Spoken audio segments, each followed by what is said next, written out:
నమస్తే. శ్రీ కృష్ణాయ నమః. భక్తి టీవీ ప్రేక్షకులకు స్వాగతం, సుస్వాగతం. మనము ఎప్పుడూ చెప్పుకున్నట్టుగానే మనకి అంతరిక్షంలో, ఖగోళంలో మనకి ఎప్పుడూ గ్రహాలు మారుతూ ఉంటాయి. ఒక రాశిలోంచి ఇంకొక రాశికి, ఒక నక్షత్రం మీద నుంచి ఇంకో నక్షత్రం మీదకి ఇలా మారుతూ ఉంటాయి. ప్రతి నెల ఈ చర్య జరుగుతూనే ఉంటుంది. అయితే ఇప్పుడు మనకి ఆగస్టులో ఆగస్టు నుంచి ఇంచుమించు 8 నెలలు, 10 నెలలు ఇంచుమించుగా ఒక సంవత్సరం పాటు కొన్ని గ్రహాలైతే నక్షత్రం నుంచి నక్షత్రానికి మారుతూ, ఆ నక్షత్రాలు ఏ రాశిలో ఉంటున్నాయి అనే వాటికి ఆ ఫలితాలను ఇవ్వబోతున్నాయి. అందులో మనం ఇప్పుడు ఈరోజు చెప్పుకునేది ఆహ్, కేతు గ్రహము. ఛాయాగ్రహాలలో రాహు, కేతువులు గదా! ఈ రాహు, కేతువుల్లో కేతు గ్రహము ఇప్పుడేమవుతోందంటే ఆహ్, మనకి ట్రాన్సిట్ అవుతోంది. ఈ ట్రాన్సిట్ అవ్వడము కొన్ని రకాల అంటే 6 రకాల అంటే 6 గ్రహాలకు 6 రాసులకు మంచి ఫలితాలు ఎక్స్‌ట్రార్డినరీ ఫలితాలిస్తోంది. మిగతా 6 రాసులకు సామాన్యమైన ఫలితాలిస్తోంది. అయితే మనకి జ్యోతిష శాస్త్రంలో ఈ కేతు గ్రహానికి వక్రగ్రహమని, పాపగ్రహమని, ఇంకా ఏమంటారో తెలుసా? మిస్టరీ గ్రహం అని కూడా అంటుంటారు. అయితే ఈ పాపం ఇన్ని రకాలుగా అంటుంటారు కదా! కానీ కేతువు ఇచ్చే ఫలితాలు మాత్రము చాలా అద్భుతంగా ఉంటాయి అని అందరూ తిడుతుంటారు. శని భగవానుడినొకళ్ళని, కేతువునొకళ్ళని చాలా భయపడతారు, తిడతారు గూడా. అయితే సరే అది మన కర్మను బట్టి ఉంటుంది. అయితే ఇప్పుడు మీకు నేను చెప్పేది కేతు గ్రహము మంచి యోగాన్ని తెచ్చిపెడుతోంది. అది ఎలా అంటే సింహరాశిలో ఈ గ్రహము ఆహ్, సింహరాశిలో వచ్చే సంవత్సరం అనగా 2026 డిసెంబర్ వరకు కూడా ప్రయాణాన్ని సాగిస్తోంది. అంటే ఎంత అంటే సంవత్సరం మీద ఇంచుమించుగా సంవత్సరం మీద ఎక్కువగానే నడుస్తోందనమాట. మొన్న డిసెంబర్ నుంచి అదే మన వచ్చే నెల అయితే ఈ గ్రహము సింహరాశిలో వచ్చే సంవత్సరం 2026 డిసెంబర్ వరకు తన ప్రయాణాన్ని సాగిస్తుంది. అది జ్యోతిష్య పండితులు ఏమంటారంటే కనుక కేతు గ్రహానికి ఏడిపించడం తప్ప నవ్వించడమే తెలీదు, బాధిస్తుంది అంటారు. కానీ కాదండి పాపం అట్లాగా. అయితే కేతువు తన గురువైన శుక్రుడితో కనుక కలిసినట్టయితే శుక్రుడికి సంబంధించిన రాసులేంటి అంటే కనుక వృషభ, తులా రాసుల్లో సంచారం చేసినట్టయితే శుక్రుడికి చెందినటువంటి మళ్ళా ఒక్కొక్క గ్రహానికి కొన్ని కొన్ని రాసులుంటాయి గదా! అదేంటిది కేతు గ్రహానికి సంబంధించిన రాసులవైతే శుక్రుడికి సంబంధించిన వృషభ, తులా రాసుల్లో సంచారం చేసేటప్పుడు ఆహ్, భరణి, పుబ్బ, పూర్వాషాఢ ఈ నక్షత్రాలలో పయనం చేసినప్పుడు అంటే రాసుల్లోకి మారేటప్పుడు కొన్ని కొన్ని నక్షత్రాల మీద వీటి యొక్క ప్రభావము ఆధారపడి ఉంటుంది. అందులో ఏ మంచి గ్రహము ఉన్నా సరే ఈ ఇన్‌ఫ్లూయెన్స్ దాని మీద పడి చక్కని ఫలితాలిస్తారనమాట. అదే ఇప్పుడు జరగబోతోంది మనకి ఆగస్టు నెలలో. కొన్ని శుభ ఫలితాలివ్వడము, కొన్ని మిశ్రమ ఫలితాలివ్వడం జరుగుతుంది. అయితే ప్రస్తుతము సింహరాశిలో మన కేతు గ్రహము శుక్రుడికి చెందినటువంటి పుబ్బా నక్షత్రంలో ఒక ఏడాది పాటు చక్కగా సంచారం చేసుకుంటూ మంచి ఫలితాలను ఇవ్వబోతున్నారు. ఆ మంచి విశేషమైన అదృష్టమైన బంగారం లాంటి అదృష్టాన్ని పొందే రాశులు ఏవడో తెలుసా? మేషము, కర్కాటకము, సింహము, తుల, ధనస్సు, కుంభరాశులు. అసలు వీళ్ళకి గోల్డెన్ పీరియడ్ అనమాట. ఈ సంవత్సరము చక్కని పీరియడ్ అని చెప్పొచ్చు. అయితే మరి మిగతా రాశుల వాళ్ళకి ఎలా ఉండబోతుంది అంటే కనుక, మిగతా రాశుల వాళ్ళకి మిశ్రమ ఫలితాలు ఉంటుంది కానీ, పాపం గతంలో వీళ్ళు పడ్డ బాధల కోసము కొంత రిలీఫ్‌గా ఈ 6 గ్రహాలు చక్కని ఫలితాన్ని ఈ 6 రాసులు చక్కని ఫలితాన్ని పొందుతారు. అయితే ఈ ఫలితాలలో మనకి ఏ ఏ రాసు అంటే ఇప్పుడు మనం ఇందాక అనుకున్న రాసులు ఎలాంటి ఫలితాలిస్తారు అనేది నేను మీకు వివరంగా, క్లుప్తంగా తెలియజేస్తాను. ఈ కేతు యొక్క శుక్ర సంచారం వల్ల మనకి ఆగస్టు నుంచి 2026 డిసెంబర్ వరకు విశేషమైన మంచి ఫలితాలను ఇవ్వబోతున్నాడు ఈ కేతు గ్రహము. అయితే కొన్ని కొన్ని దిగ్భ్రాంతికి తర్వాత రహస్య పరిణామాలు, అనుకోని మలుపులు మనకి జరగబోతున్నాయి ఈ సమయంలో. అనగా 1.5 సంవత్సరం పాటు మంచి అంటే సస్పెక్షన్ గాను ఉండడము, కొన్ని మనం ఊహించని సంఘటనలు జరగడము, ఇలాంటివన్నీ జరిగే అవకాశాలు ఈ సమయంలో కనబడుతున్నాయి. అది ఎలా అంటే పైగా మనకి సింహరాశి చెప్పేదేంటంటే అధికారము, ప్రతిష్ట, రాజయోగము కలగజేస్తున్నాడు. పుబ్బ నక్షత్రం ఏంటంటే వైభవానికి, శౌర్యానికి, దాంతో పాటు లగ్జరీస్‌కి గూడా ఎక్కువగా ఫలితాలు ఇవ్వబోతున్నాడు. తర్వాత శుక్రుడు ఏం చేస్తున్నాడంటే గనక సుఖ సంబంధిత అంటే మంచి సంతోషకరమైన హ్యాపీయెస్ట్ లైఫ్‌కి సంబంధించిన సామాగ్రిని అందజేస్తున్నాడు. దీంతో పాటు వీళ్ళు ముగ్గురు కలిసి మంచి విశేషమైన ఫలితాలు ఈ కేతువు యొక్క సంచారం వల్ల జరగబోతోంది. అయితే ఇది వ్యక్తిగతంగా అన్ని రాసుల మీద ఆయా రాసులకు సంబంధించిన అన్ని రంగాల మీద ఈ ప్రభావం చూపించినట్టయితే మరి దేశ కాలమాన పరిస్థితులు చూసినట్టయితే ఎలా ఉండబోతోంది అంటే కనుక దేశ స్థాయిలో చూసినట్టయితే ముందుగా రాజకీయ రంగంలో ప్రభుత్వ పునర్వ్యవస్థీకరణలు జరిగే అవకాశంతో పాటు కీలకమైన పదవుల్లో మనకి ఆకస్మికంగా కొన్ని మార్పులు చేర్పులు జరిగే అవకాశాలు గోచరిస్తున్నాయి.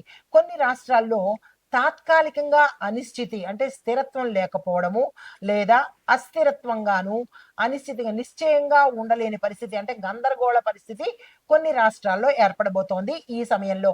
అంటే ఆగస్టు నుంచి 2026 డిసెంబర్ వరకు ఇటువంటి పరిస్థితి కొనసాగే అవకాశాలు కనబడుతున్నాయి. మహిళా యువత ప్రాతినిధ్యం ఊహించని రీతిలో పెరిగే అవకాశం కనబడుతోంది. మహిళలకు యువతకు ప్రాముఖ్యత పెద్దపీట వేసే అవకాశం ఉంది.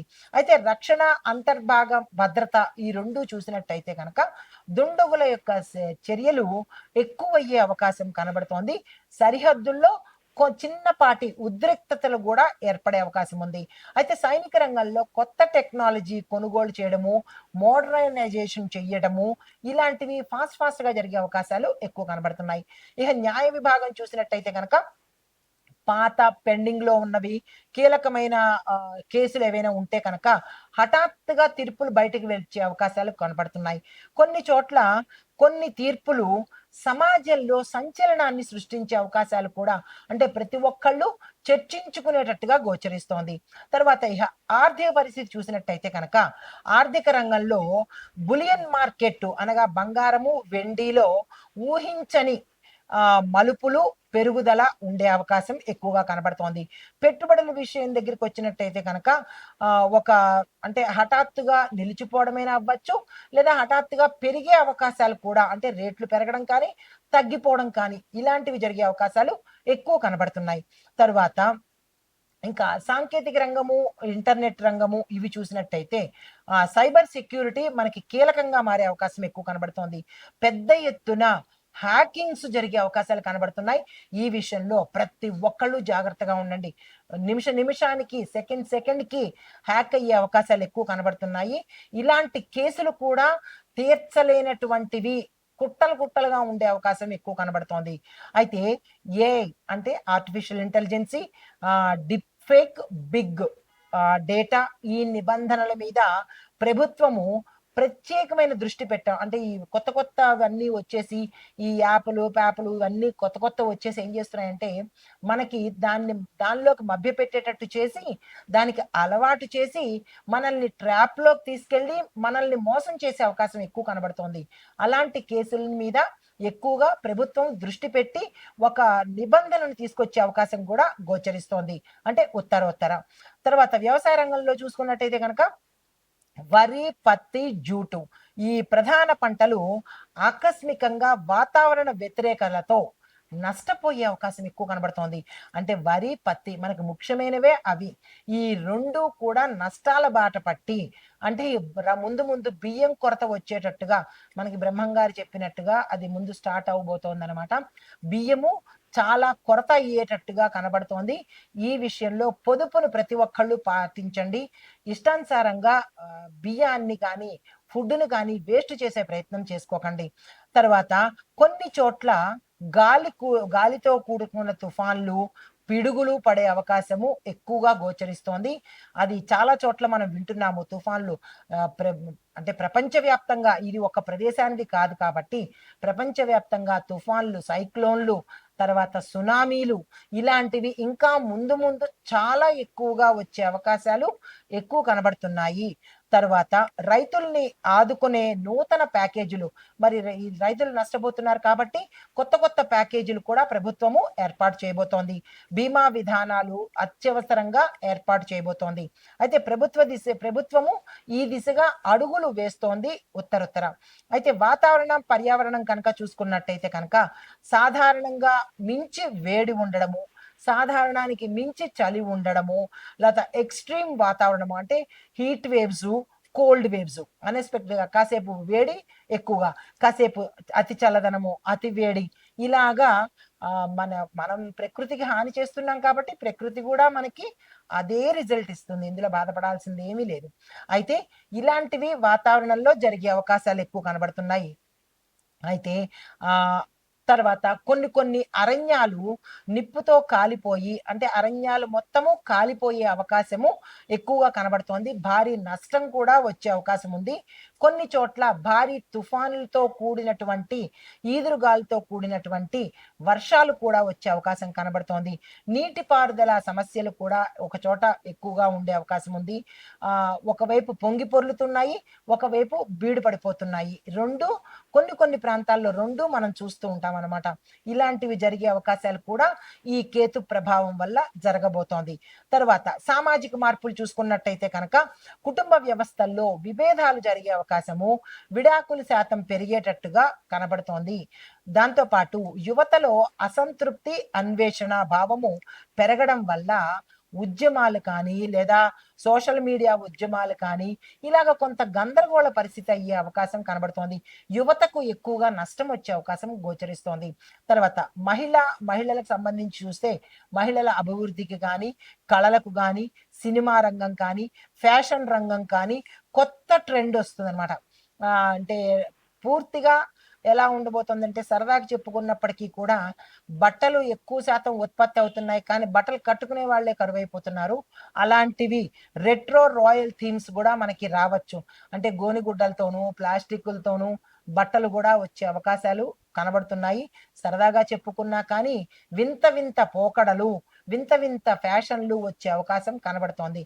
అంటే పిచ్చి ముదిరి వేలం వెర్రయ్యేటట్టుగా గోచరిస్తోంది. అయితే మొత్తంగా ఓవరాల్‌గా చెప్పదలుచుకున్నట్టయితే కనుక కేతువు పుబ్బా సింహం సంచారం చేస్తూ ఉండడం వల్ల రాజసం ఉన్న రాశిలో, అందులోనూ వైభవం ఉన్న నక్షత్రంలో చేస్తున్నారు. అంటే మంచి విశేషమైన నక్షత్రంలో సంచారం చేస్తున్నారు కాబట్టి కొన్ని కొన్ని మార్పులు వాతావరణ పరంగా, రాజకీయ పరంగా, సామాజిక పరంగా మనం ఊహించని మార్పులు కలిగే అవకాశాలు ఎక్కువగా కనపడుతోంది. దేశ ఆర్థిక వ్యవస్థ రంగము కొంత రిబూట్ అయ్యి బతుకు తెరువు కోసము మనంతట మనము ప్రయత్నం చేసుకునేటట్టుగా కొన్ని ఇబ్బందులు వాతావరణ పరంగా, కొన్ని అదృశ్య శక్తుల యొక్క ప్రభావం వల్ల చెప్పుకున్నట్టయితే కనుక కొంత ఇబ్బంది వాతావరణమే దేశానికి, ఆర్థికానికి, న్యాయానికి జరిగే అవకాశాలు ఎక్కువ కనబడుతున్నాయి.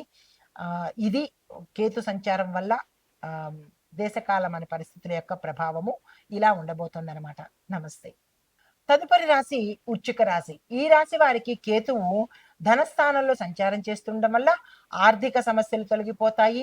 ఆస్తి వివాదాలు తొలగిపోయి మీకు వచ్చేటట్టుగాను, సానుకూలంగా ఉండేటట్టుగాను, దీంతో పాటు వ్యక్తిగత సమస్యలు కానీ, ఏవైనా వ్యక్తిగత ఇబ్బందులు కానీ ఉంటే అవి క్రమక్రమంగా తగ్గుముఖం పట్టే అవకాశము, అంటే గతంలో ఉన్నంత ఇబ్బందులు లేకుండా స్లోగా అవి కమ్ డౌన్ అవుతూ ఉంటాయన్నమాట. ఒక మంచి రిలీఫ్ వచ్చే అవకాశము ఈ సమయంలో కనబడుతోంది. దీంతో పాటుగా కుటుంబ సంబంధమైన చికాకులు కానీ మీకేమైనా గతంలో ఉండి ఉంటే కూడా అవి సామరస్యంగా, సానుకూలంగా, చక్కగా వాటంతట వాటే సమస్యకు పరిష్కార మార్గాలు దొరకడంతో పాటు చక్కని అన్యోన్యమైన వాతావరణం కుటుంబంలో కనబడుతోంది. ఆకస్మిక ధనప్రాప్తి కూడా వచ్చే అవకాశం కనబడుతోంది. దీంతో పాటు మీకు శుభకార్యాలు చేయడానికి లేదా శుభవార్తలు వినడానికి కూడా ఈ మంచి అవకాశం కనబడుతోంది. స్థిర చరాస్తుల విషయంలో మీరు ఏ ప్రయత్నం చేసినా అంటే అమ్మడంలో కానీ, కొనడంలో కానీ మీరు ఏ ప్రయత్నాలు చేసినా సక్సెస్ అయ్యే అవకాశం, సక్సెస్ అంటే లాభం వచ్చే అవకాశం కనబడుతోంది. ఆ ప్రయత్నం చేసుకోవచ్చు. అయితే ఉద్యోగస్తులకు గతంలో మీరు ఎంత కాలంగానో వేచి చూసిన ప్రమోషన్స్ కానీ, ఏరియర్స్ గానీ, లేదా మీ యొక్క క్యాడర్ పెరగడం కానీ, స్థానచలనాలు కానీ ఇలాంటివన్నీ కనిపిస్తున్నాయి. దానికి సంబంధించిన సంతోషించదగిన పీరియడ్. ఎవరైతే ఉద్యోగాల కోసం అంటే ప్రభుత్వ ఉద్యోగాల కోసం ప్రయత్నం చేసిన వాళ్ళు, లేదా ప్రైవేట్ ఉద్యోగం కోసం ప్రయత్నం చేస్తున్న వాళ్ళు, నిరుద్యోగులు ఉంటారు కదా! వాళ్ళ ప్రయత్నాలు కూడా ఇక్కడ సక్సెస్ అయ్యి మీరనుకున్న స్థాయిలోకి వెళ్ళే అవకాశాలు చాలా ఎక్కువ కనబడుతున్నాయి. ఇందులో కొంతమందికి మీ కంపెనీ తరపు నుంచి గానీ, లేదా మీ అంతట మీరే విదేశాలు వెళ్ళే అవకాశం కనబడుతోంది. కొంతమంది అక్కడ స్థిరపడనవచ్చు. మరి కొంతమంది కొంతకాలం అక్కడ ఉండి తిరిగి వచ్చే అవకాశాలు ఎక్కువ కనబడుతున్నాయి. ఆకస్మిక ధనప్రాప్తితో పాటు ఆదాయ మార్గాలు కూడా ఎక్కువగా గోచరిస్తున్నాయి. దానికి సంబంధించిన ప్రయత్నాలు చూసుకోండి. అంటే 4 రకాల ఆదాయ మార్గాలు మీకు ఓపెన్ అయ్యింది. అది ఏమిటి అనేది మీరు చూసుకోండి. దీంతో పాటు కొన్ని అపార్థాలు కుటుంబంలో కానీ, లేదంటే మీ బంధువుల్లో కానీ, లేదా చుట్టుపక్కల గానీ ఏవైనా కొన్ని అపార్థాలు కనుక జరిగి ఉంటే మీరున్న రంగంలో అంటే ఆఫీస్‌లో కావచ్చు, రాజకీయంలో కావచ్చు, మీరున్న పరిస్థితుల్లో, మీరున్న ప్రాంతంలో ఆ అపార్థాలు, అనుమానాలు, చికాకులు ఇలాంటివన్నీ తొలగిపోయి సామరస్యమైన వాతావరణం మీరున్న ప్రదేశంలో కలగబోతోంది. దీంతో పాటుగా దాంపత్య జీవితంలో గతంలో ఇబ్బందులు ఉన్నా, లేదంటే విడిపోయినా, లేదా తిరిగి మాటతో వేరే చోట ఉన్నా, ఉద్యోగరీత్యా లేదా వ్యాపార రీత్యా లేదా వేరే చోట ఉన్నా కానీ తిరిగి కలుసుకొని సంతోషంగా ఉండే అవకాశాలు ఈ సమయంలో కనబడుతున్నాయి. తరువాత మానసిక ఒత్తిడితో గతంలో మీరేదైనా ఇబ్బందులు పడి ఉంటే, ఆ మానసిక ఒత్తిడి తొలగిపోయి రిలాక్స్‌గా ఉండే అవకాశం కనబడుతోంది. అయితే ఇక్కడ వృత్తి, వ్యాపార, పారిశ్రామిక రంగంలో ఉన్న వాళ్ళకు విశేషమైన లాభాలు వచ్చే అవకాశం కనబడుతోంది. గతంలో మీరు వ్యాపారం చేయలేము, మూసేసుకుందాము, నష్టాలు ఎక్కువైపోతున్నాయి, లేదా మా కాంపిటీటర్ మమ్మల్ని ఇబ్బంది పెడుతున్నారు అనుకుని మీరు కామ్‌గా ఊరుకున్న వాళ్లకు ఈ సమయంలో మీది పైచేయిగా ఉండబోతోంది. అలా మూసేసే ప్రయత్నాలేవి చేసుకోకుండా ఇప్పుడు ప్రారంభించే ప్రయత్నము నూతన ఉత్సాహంతో చక్కగా ముందుకు వెళ్ళే ప్రయత్నం చేయండి. చాలా అనుకూలంగా ఉంది. కేతు, శుక్రుడు ఇద్దరు చక్కని ఫలితాలు ఇస్తున్నారు. ఈ సమయాన్ని వృధా చేసుకోకండి. పెట్టుబడులు పెట్టుకోవడానికి కానీ, లేదా వ్యాపార విస్తరణకు గానీ, బ్రాంచెస్ పెట్టుకోవడానికి గానీ, లేదా మా వ్యాపార సంస్థలు విదేశాల్లో స్థాపించుకుందాం అనుకుంటున్నాము అని అనుకున్న వాటికి కూడా ఇది చక్కని పీరియడ్ కాబట్టి మీరు అలాంటి నిస్సారంగా అంటే డీలా పడిపోయి మేము ఏమీ చెయ్యలేము అని అనుకునే ధోరణి పక్కన పెట్టేయండి. తిరిగి మళ్ళా చక్కగా వ్యాపార ప్రయత్నాలు చేసుకోండి. సక్సెస్ అయ్యే అవకాశం ఉంది. మంచి లాభాలు వచ్చే అవకాశం చాలా ఎక్కువ కనబడుతోంది. వృధా చేసుకోకండి. స్థిర చరాస్తుల విషయంలో కానీ, కొనుగోలు విషయంలో కానీ మంచి జరిగే అవకాశం కనబడుతోంది. ఆ ప్రయత్నాలు చేసుకోవచ్చు. ఇంకా ఎవరికైతే సంబంధాల గురించి లేదా వివాహం కాని వాళ్ళు, మాకు ఇంకా అవ్వదు అని నిరాశ పడిన వాళ్ళకి కూడా ఇది మంచి పీరియడ్. ప్రయత్నం చేయండి. ప్రయత్నం చేసిన వాళ్ళు గతంలో వద్దు అని అనుకున్న వాళ్ళు కూడా తిరిగి వచ్చే అవకాశాలు కూడా ఎక్కువ కనబడుతున్నాయి. దానికి సంబంధించిన ప్రయత్నాలు చేసుకోవచ్చు. అయితే ఆదాయంలో మీరు ఆశించిన స్థాయి కన్నా ఎక్కువ వృద్ధి కనబడే అవకాశం కనబడుతోంది. ఎవరెవరు ఏ ప్రయత్నాలు చేద్దామనుకున్నా ఈ సమయాన్ని కేతు, శుక్ర ఈ సంయోగ సమయాన్ని చక్కగా ఉపయోగించుకునే ప్రయత్నం చేసుకోండి. నమస్తే.